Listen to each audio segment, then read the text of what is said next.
Баршаңызға қайырлы күн. Бүгін сіздердің назарларыңызға өте ерекше салаттың рецептін ұсынамын. Бұл салаттың жасалуы да оп-оңай және де үйде бар заттардан жасалады. Сол себепті менімен бірге қосылып, сіздер де жасап көріңіздер. Бізге керек заттар картошка, фарш, жұмыртқа, сәбіз, көкпияз. Бұлардың барлығын біз алдын ала пісіріп, дайындап аламыз. Фаршты қуырып аламыз, ал картошка, сәбіз және жұмыртқаларды қайнатып пісіріп аламыз. Және де бізге осындай кесе керек болады, орта кесе, жаңағыдай сорпа ішетін кесе. Ішін жақсылап майлап аламыз. Сонан соң ішіне жаңағыдай слой-слоймен, қабат-қабатмен осы заттарды салып шығамыз. Және де арнайы осындай әдемі тарелкеге безендіру үшін салатты жапырақтарын қолданатын боламыз. Ең алдымен кесемізге біз осы қуырылған фаршымызды саламыз. Оның бетіне бірден жаңағыдай үккіштен өткізілген піскен картопымызды саламыз. Майонезді салмаймыз, себебі фарштың майы картошкаға сіңіп әдемі болады өзі. Енді картошканың үстінен майонезді осылай сетка қылып құйып аламыз.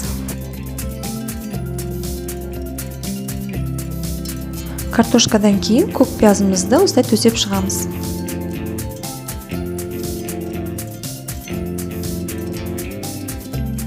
Оның да үстінен майонезімізді жағып шығамыз. Көкпияздан кейін сәбізімізді саламыз. Осылай қасықтың көмегімен бір келкетіп жайып шығамыз.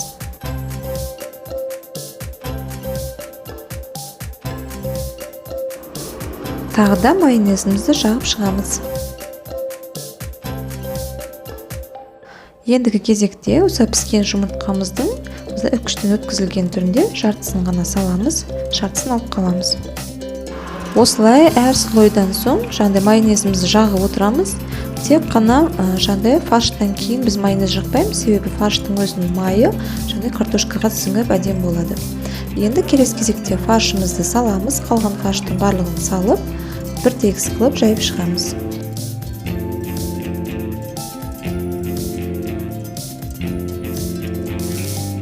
Фарштың бетіне қалған картошкамыздың барлығын салып, және де бір тегістеп шығамыз. Майонезімізді жағамыз. Қалған сәбізіміздің барлығын саламыз.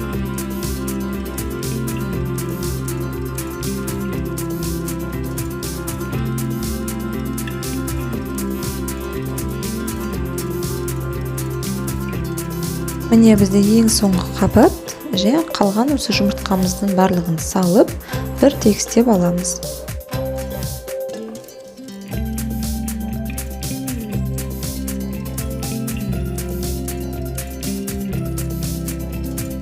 Міне осындай салатымызды бір кесеге толтырып істедік.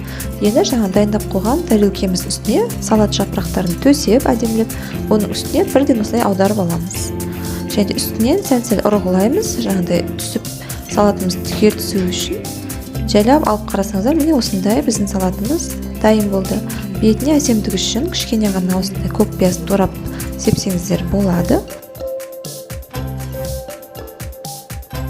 Бұл салаттың атын осылай юрта деп қойдық, себебі жайлауда тігілген осы киіз үйімізге ұқсайды. Бұл жерде фарштың орнына піскен ет қолдансаңыздар да болады. Енді әртүрлі қылып өздеріңіз жасай бересіздер. Жерде түрлі түсті болып, әдемі болып тұрады. Арасында көкпияз, сәбіздің түсі, осылай жұмыртқаның сарғыш түсі әдемі болып бір-бірін үйлесіп, салатымыздың түрі әдемі болып шығады. Сіздер де жасап көріңіздер. Өздеріңіз көргенде өте оңай жасалады. Дастарханыңыздың сәнін келтіретін осындай салатты жасауға кеңес беремін. Менімен бірге соңына дейін қарағандарыңыз үшін көп рахмет. Келесі видеоларда кездескенше сау болыңыздар.